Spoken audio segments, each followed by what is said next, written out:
धुन लगी बीज दिया जिंदा ने, सूखा खेत हरा हुआ काकर बोई जाने। अपने आत्मा परमात्मा से जो अनहोनी होती है और हुई है, अब भी हो रही है,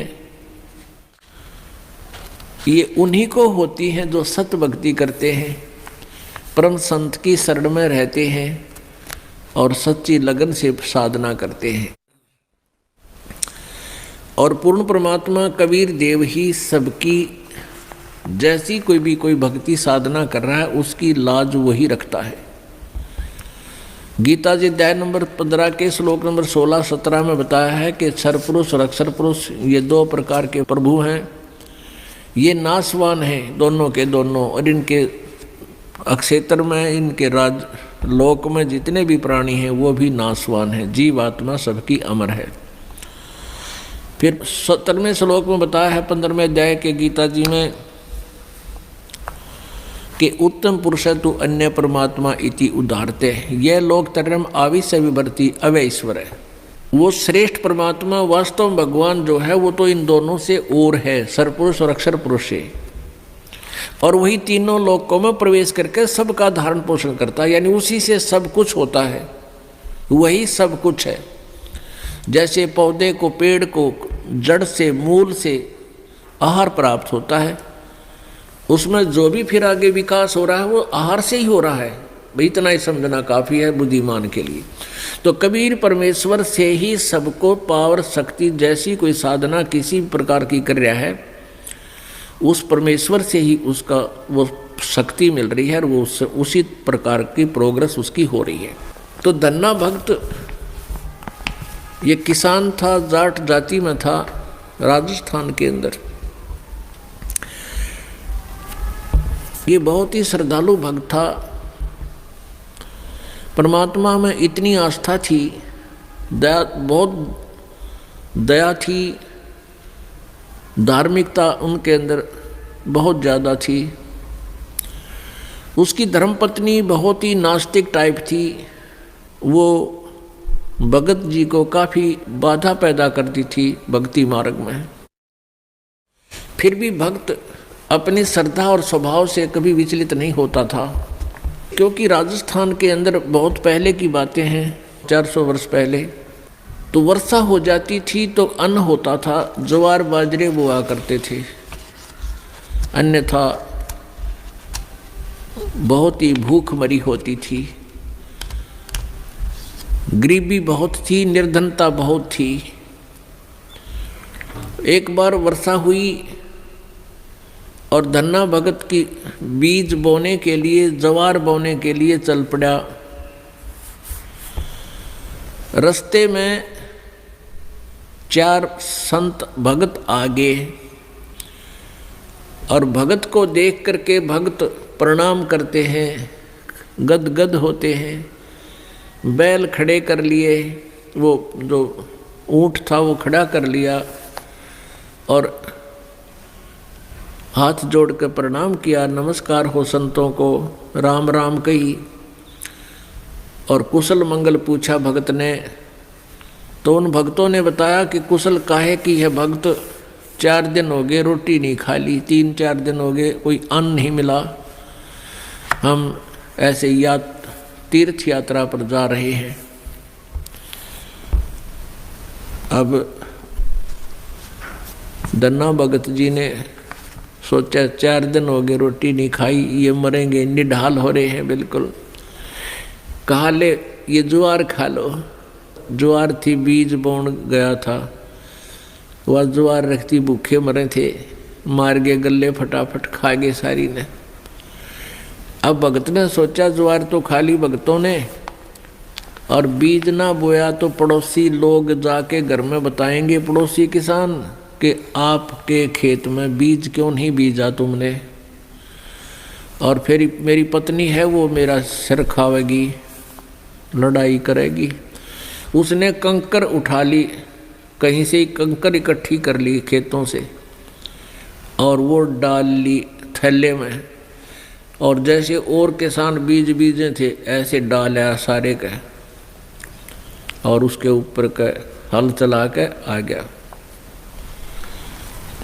अब कुछ दिनों के बाद क्या हुआ कि अन्य पड़ोसियों के तो ज्वार उगगी और भगत जी के खेत में ये मतीरे तुम्बे, ये मतीरे से मोटे मोटे हुआ कर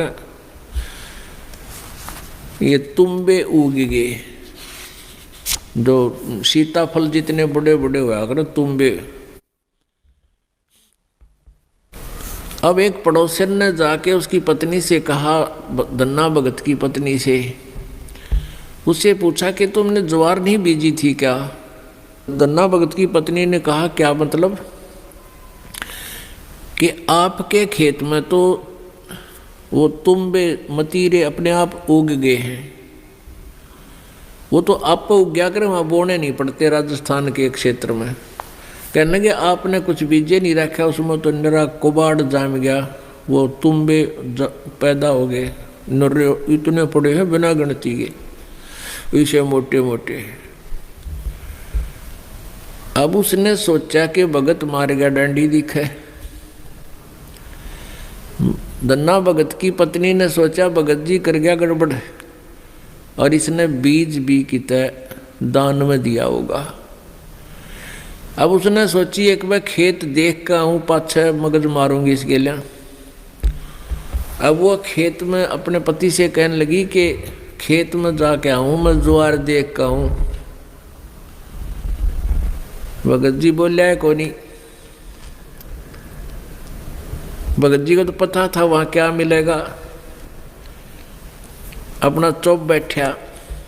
और वो भगत धन्ना भगत जी अपने मित्रों के साथ उसी से में बातें करता था, भक्ति की चर्चा जब हुआ कि तक खेत खात में चली जाया करती। वह खेत में गई, उधर से अपने भक्तों के भगत आगे उड़े बैठे बैठे भगवान की चर्चा कर रहे हैं, आंखों में आंसू आ रहे हैं। और वह भगतनी आव है कति लाल पीड़ी हुई है, जान गया भगत आ गई या तो भाई करड़ाई। अब देखी जाएगी, जो होगा ही होना तो है ही। और वह कहकर एक मतीरा तोड़ जाई, तुम्बा इतना बारा मोटा सर पर धरी नो, अब इसके सर में मारूंगी। आकर ने बोली भगत जी खेत में बीज ज्वार बोक आया था। भगत जी नो कर ली नाड़ तले ने, और उसने नो सर में मारा। वो मतीरा मारने के उद्देश्य से नो सर में ठोकन खातिर वो नो कर गया थोड़ा सा, वो धरती में लाग के फूट गया। नो बोली बालक तन्ने खाएंगे के उड़ा मतीरे उग गए सारे, तो बीज कित फूक गया। तो वो मतीरा जो था वो तुम्बा था, धरती में लाग के फूट गया। फूट गया तो उसमें एक दड़ी यानी 5 किलो लगभग ज्वार निकली। ज्वार अब एक बार तो अब भगत जी की तरफ देखा, वो नौकरें पड़ा था, एक तरफ देखा ज्वार का ना, तुम्बे में तो ज्वार निकल आई। और वो न्यू बार बार देखा है, भगत जी ने भी देखा कि मैं शांत होगी के चक्कर है, उन्हें देखा तो तुम्बे में तो ज्वार निकल रही है। तो भगत ने 100 शुक्र मनाए, परमात्मा करड़ाई टाल दी, या ज्वार ने रोए थी या दरी ज्वार आपने दे दी। इतने में फिर अब उसके मन में न्यू आई कि कदे और भी तुम भी हम ज्वार पाओगी। फिर तो ले कर चद्दर और ले कर मोगरा डंडा बाज ली, वहाँ बिछा ली चद्दर और मतीरा धरा, डंडा मारा, न उठा के फेंक दे, परल दे ही ज्वार निकला। ढेर लग गया उस ज्वार का। और औरा कहते हुआ इतनी खड़ी थी सुक्की, और वर्षा हुई नहीं, उनकी खत्म होगी गांव वालों की। और भगत के उस खेत में तुम्बे में तो ज्वार निकला, दुनिया देखना हुए। युवा भगतनी एक गठड़ी और ठा के चाल पड़े। जब वह 3-4 गठड़ ले आई, 3-4 अपना जितनी उस खेत में होनी थी, उगनी थी, यानी जिसमें निपज होनी थी उपज, उतनी ज्वार जब आ ली, भगत जी ने बोले वो और मत लाइए, अपनी आ चुकी है। और इसको बांट दे सारे गांव में, सबके बालक भूखे हैं। न बोली क्यों, मैं सारी ले आऊँगी। वह ले आई ठाठा गए, फिर जो भी गिठड़ी लाए वहाँ तक ताबा बोझ मरती, वहाँ खोल ला उसके वो बूमड़ा हो जाए, उसके फूल वो बन जाए छिलका, ज्वार ना रहे। वह एक दो गिठड़ी तो लाई, फिर बैठ गई, अगियो अच्छा चाड़ा हुआ। तब धन्ना भक्त ने कहा, भाई बाकी की ज्वार भगवान ने आप सबके लिए दी है और अपने हिसाब की ले जियो जिसने जितनी चाहिए और सबको बांट दे। तो परमात्मा कहते हैं ये मालिक ऐसे ही किया करता है, तो हम सच्ची लगन लगावें। परसों एक बहन आई रेवाड़ी साइड की, वह 10-8-9 वर्ष से नाम ले रही थी। उसका पति नाम नहीं ले हुआ था, वो गुटी शूटी लावा था। फिर उसने वो तकलीफ होगी, कोई बीमार सिमार हो गया, उसने भी नाम ले लिया। वो नाम लेकर गए थे, वो अकेला वो ले गया था, वह पत्नी उसको दिलाकर नाम लेकर गई थी। वो पहले से लिए हुई थी नाम, उसकी पत्नी। वो ना माना करता पहले बिल्कुल भी। वो बीमार सिमार सा हो गया, फिर नाम ले लिया। उसके पति ने 1700 रुपये रखे थे, गरीब सा काम, बिल्कुल निर्धन से है। और 15 नोट थे 10-10 के, 150 रुपये उन 1700 में। तो उसकी पत्नी को कुछ पैसों की आवश्यकता थी। भगत ने कहा कि वहाँ से उठा ले, 1700 रुपये रखे हैं। तो उसने देखा वो 1700 तो रखे थे, उसमें उसने थोड़े से चाहिए थे, 100-200 निकाल लूँ। तो उसमें देखा तो 1700 तक होना। वो जो 10-10 के नोट थे वो 1-1 हज़ार के बन गए। वो 15,000 रुपये तो वो 150 रुपया के हो गए, और बाकी वो जो 1700 का जोड़ अलग रह गया, 1450-1500, वह न्यारी। तो वह कहने लगी भगत ने, अकाइयत ने के दिखाऊं, क्या देख के कर दिया परमात्मा ने, हमारे गुरुदेव ने, कबीर परमेश्वर ने के कर दिया कि ये तो घने रुपये हो गए, 15,000 हो गए, ये तू 150 बताओ था तो 1500 है बोला। वो कहने लगा, हमारे 15,000 तो मैंने देखे को नहीं है, कई साल हो गए, 15,000 कितना है गया, देख ले के हो गया यूँ। तो भगत ने कहा है कि तुम्हें घने दिन पहले की नाम ले रही है, गुरुजी ने के बारे में आप ही ज़्यादा जानते हो, मन तैयबा नाम लिया है, ये के कर दिया हमारे घर पे, यानी तू ही ज़्यादा जान सकती है आपके भगवान के बारे में। तो पुण्यात्मा हुआ बेबे, फिर यहाँ पैसे लेकर आई, पाठ करवाया। ने बोले जी ये वो नोट कति नए कति जानो ये गड्डी में काट के लाए, ऐसे 5 नोट उस बहन ने दिए यहाँ पर। तो पुण्यात्माओं, पहले तो एक उदाहरण धन्ना भगत जी का आज तक गुणगान किया जाता है, और यहाँ परमेश्वर कबीर जी की कृपा से, उस परम पिता परम अक्षर ब्रह्म की रजा से, या गिनती नहीं इसे चमत्कारों की।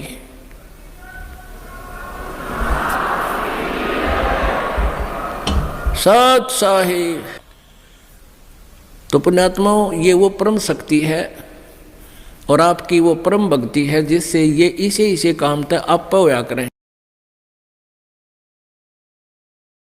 वजन घटाने के उपाय अगर YouTube पे ढूंढने जाओगे ना तो ढूंढते ही रह जाओगे। देखो, वजन बढ़ने का सबसे बड़ा कारण होता है आपका खाना। आप डेली अपने खाने में कितना। सबसे लंबी जेल तो रही है मेरी कैथल में 68 दिन आप अंदर रहे। बाकी एक सिरसा जेल ने छोड़ के